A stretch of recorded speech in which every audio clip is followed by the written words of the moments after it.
do you do, ladies and gentlemen? It is our privilege to bring you at this time an eyewitness report of the first International Crepitation Contest.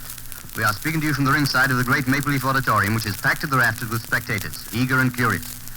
For the benefit of my listeners who are not acquainted with the facts relating to this event, it might be well to describe the two contestants. Lord Windermere from Wapping Foghole in Devonshire is, of course, the champion of the British Empire. The challenger is Paul Boomer, native son of Australia, who, I understand, worked his way to Canada in the crew of an ocean freighter carrying a load of Melbourne cabbage, upon which, so it is stated, Boomer trains exclusively. I see now there's a bit of a flurry around Lord Windermere's entrance, and yes, here he comes, Lord Windermere. I'll see if I can get him to come to the microphone and say a few words. Joe, will you see if you can get his lordship to come over here for a minute? Tell him it's for the radio. Okay, I'll get him for you. Thanks. Well, Lord Windermere appears to be in good spirits. He's smiling and chatting. Thrown about him is a beautiful silk dressing gown of perfect purple velvet, upon which is worked, I imagine it to be the coat of arms of the House of Windermere. It's a beautiful thing. Good boy, Joel. In just a minute, ladies and gentlemen, I think we're going to have his lordship himself come to the microphone and say a few words. Right over here, please. Right over here. Yeah, right here. Yes, folks, here he is, right in the microphone, the champion himself, Lord Windermere. Your Highness, how did you come to take an interest in this unusual art? Well, I suppose you could say it all started over Lady Windermere's fan. I see. Yes, I noticed she was constantly waving this fan in front of her face, so I asked her why the deuce she did it. So she retorted that if I insisted on constantly crepitating, she had to fan away in pure self-defense, you see. So my friends were drawn into the controversy and persuaded me to capitalize on my proficiency and sort of going for it and all that. That's all. Thank you very much, Your Majesty. Thank you, and good luck to you. That was Lord Windermere, a champion crepitator of the British... Oh, and here's a challenger. Here's Paul Boomer from Australia. Paul, over here, please. Please, ask Mr. Boomer to come over here, please. The radio. We want to speak on the radio. Just a moment, ladies and gentlemen. I think we'll have Paul Boomer for you right away. Yes, here he comes. His attendant has just pointed us out. And howdy, Paul. How? He just waves his hand in greeting and starts walking over to the microphone. And here, ladies and gentlemen, is Mr. Paul Boomer. Will you say hello to our audience, Mr. Boomer? Hello, Canada. Now tell me, sir, when did you first realize that you were proficient enough to take a shot at the Empire Championship? Well, ever since I was a little nipper, I liked to fart. I remember I used to make my mother and father laugh their bleeding heads off when I used to let one go in church during the announcement of the ladies' aid. Excuse me, Mr. Boomer, on the radio, we call it crepitating. Now, look here, copper. What I always says is, a fart's a fart, whether you raise up on one cheek and sneak, or whether you give it a full blast like I do. Very well. As long as the CBC is no objection. I personally find the four-letter word much easier to say and more descriptive than the longer and more academic crepitating. Thank you. And I would like to say... Oh, and there's the bell. Thank you, Mr. Boomer, and good luck. Paul Boomer hurries off to the center of the arena to meet the champion and to receive instructions. Now the house lights are dimming, and the great flood of high-powered electric lights cascade down onto the center of this great arena where stands, in simple eloquence, the farting post.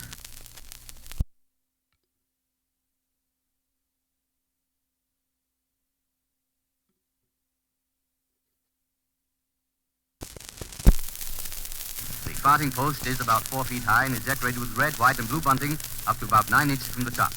The bare top section is worn smooth by the grip of many hands in previous contests. And now it appears that Paul Boomer is to be the first at the post. Now that, I believe, is customary for the challenger to make the first effort. Yes, Paul Boomer takes off his dressing gown and strides to the farting post. He grips it firmly around the top and flexes his knees. The signal to commence has not yet been given, so we may assume that these are just preliminaries. I think I have time to describe Mr. Boomer's outfit. He's stripped from the waist up and wears tight-fitting trunks of powder blue trimmed with scarlet. These trunks are similar to those worn by wrestlers with one important difference. Excuse me. There's a hole about 6 inches in diameter removed from the seat. This, of course, has been done for obvious reasons. This symmetrical aperture is called the fenêtre de brise, literally translated meaning the zephyr window. Mr. Boomer's fenêtre de brise has a scarlet trim around its perimeter, giving a very provocative air to this genial Australian backside. Oh, and there goes the signal to commence. You might have heard it over the microphone, a blast on the medieval a Bronx Spiegel, the traditional woodwind instrument associated with this sport for centuries. And now a hush falls on the vast throng as Boomer walks slowly, deliberately to the farthing post. He's exuding confidence, and he gives one last all-encompassing grin to the tense audience as he grips the farthing post between a pair of hands that look as though they could splinter the post. Now he flexes his knees, much in the manner of a boxer. He seems to be concentrating on the very top of the farthing post. You can hear a pin drop, and here it comes. Oh, a beauty, a beauty. I think it was a triple flutter blast. Yes, that's what the judge signals. A triple flutter blast. That gives him 25 points right off the bat. And another of the same, and another 25 points. That followed by one, no, two. Sorry.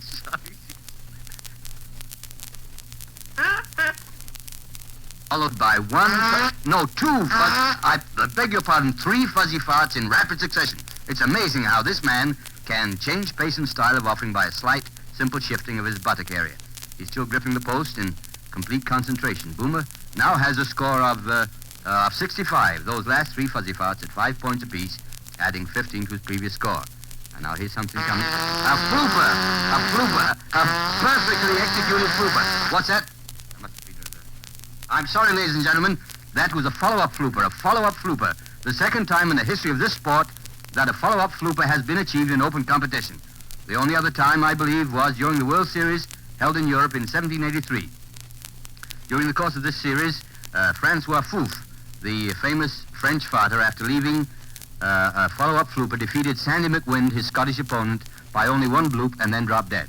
As you know, since then, in honor of Monsieur Fouf, the bloop had been dropped from open competition. And now the score is 105 for Boomer. Flooper, of course, counts 10 points, but a follow-up flooper, a very difficult maneuver, gives 40 points. Well, this certainly has been a whirlwind session. I think that Paul Boomer is about played out, or blown out, as they say. What am I saying? There's a fuzzy fart and another. That gives him 10 more points, and he's not through yet, apparently. Wait a minute, here comes a threep. Oh, a little threep, worth only 2 points and very dangerous. And another threep. Well, not bad. Well, he's certainly putting up a fight. Well, he's certainly putting up a fighting finish. 4 threeps, a very hazardous fart because of the danger of plotching. But giving him 8, a very valuable point. And there he throws up his hands. He throws up his hands as a signal that he's finished. And the crowd gives him a tremendous ovation. He's sitting down, looking a little pale, a little wan perhaps, but smiling happily at the crowd. This man has a definite charm about him that has endeared him to all except the most rabid Windesmere fans.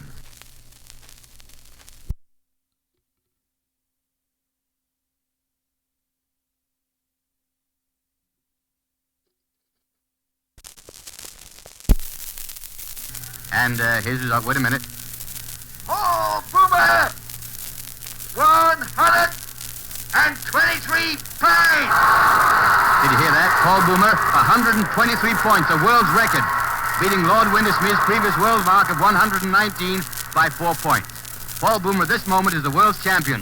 But for how long, we don't know, because Lord Windesmere might take it right back again. And here's his lordship now walking up to the post, apparently not in the least disconcerted by the brilliant performance of the challenger. He's outfitted a little differently from Paul Boomer.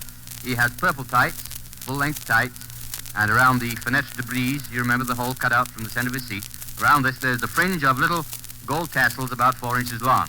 This, no doubt, is some decoration affected by... just a moment. Seems to be some sort of a dispute here.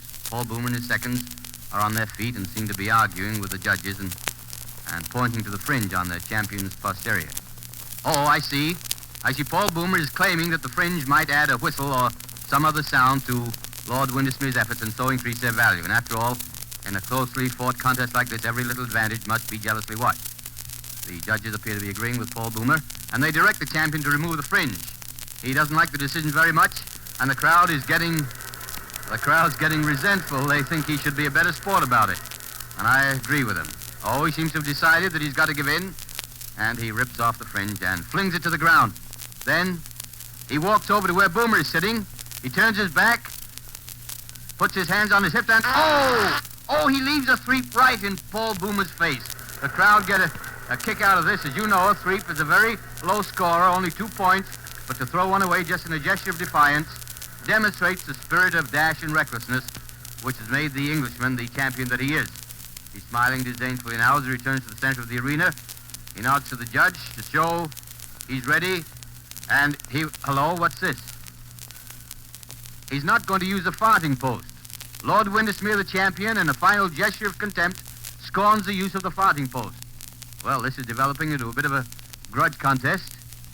He has his hands on his hips, feet apart, knees slightly bent, and a sizzler. His first attempt is, and another one, 2 in a row, and another one, a third. 3 sizzlers in a row, a tremendous effort. 60 points in his first 30 seconds. I can't go on with it. 3 sizzlers in a row, a tremendous effort. 60 points in his first 30 seconds. This man. And 1, 2, 3, 4. 4 fuzzes. 4 fragrant fuzzes in rapid succession. It's a pleasure to see the ease and comfort with which his lordship leaves his fart. Perfect technique. And now his score is 80 points. 80 points in the first 30 seconds of the post. Now he's getting ready again. Hands on hips.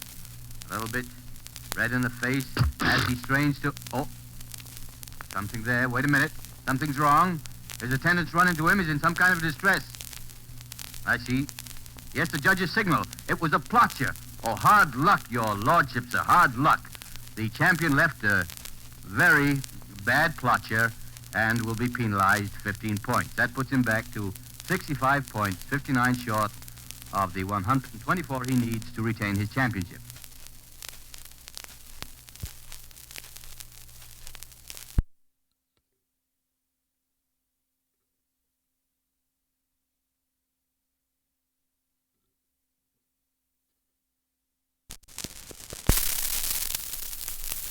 He's all set again and seems to be straining a little more cautiously. And here is...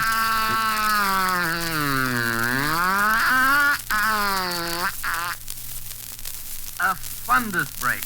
Oh, a beautiful bit of wind-breaking virtuosity. A most difficult part to perform without plotting. This man has wonderful control, and the crowd are really warming up to him. That fundus break counts 30 points, and it takes Lord Windermere up to 95 points. It's getting very tense now, and here it is. Here is the next one. A trill blow.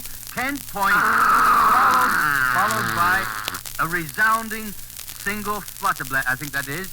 Wait, yes, the judges proclaim that to be a single flutter blast. A lovely change of pace there, and now the excitement is growing unbearable as the champion takes a step away from the post, and his score is 120, just 3 points short of the Paul Boomer mark, just 3 points short. If he gets one more fuzzy or 2 small freaks, it's all over with the shouting, and the challenger will have to return to Australia with his shattered hopes. I think everyone's heart aches for Paul Boomer. He's really a great guy, but Windermere steps up to the post again and looks very confident as he gets ready for the killing. And here it comes, a threep. That's 2 more points. A little small threep was all it was, 2 points, and now it's practically over. Just 1 more of those little threeps, those little 2-point threeps, and the contest will be over. It seems as though his lordship was deliberately tormenting Boomer by dallying, but Boomer's smiling. It's a forced smile, but he's trying hard. He's sitting there trying hard to take it like the grand sportsman that he is, but you can see defeat standing ready to sweep away his dreams at almost any instant. And now Lord Windermere steps forward, and hello, he's going to use the farting post for his final effort, it seems. Flexes his knees. It looks as though he's going to try for a high-scoring effort for a whirlwind finish, perhaps another sizzler. And now he's trying very hard. The veins are starting out on his forehead, and even the trickle of perspiration venturing down his temple seems to hesitate, so that this mighty last effort should have undivided attention. Now, suggestion of a smile from the champion. He seems to have decided just what treatment is going to give this final bid. I see the audience, almost to a man, is on its feet, breathless and tense. Closes his eyes. A look of pure ecstasy on his face. Oh, he shits! The champion is disqualified.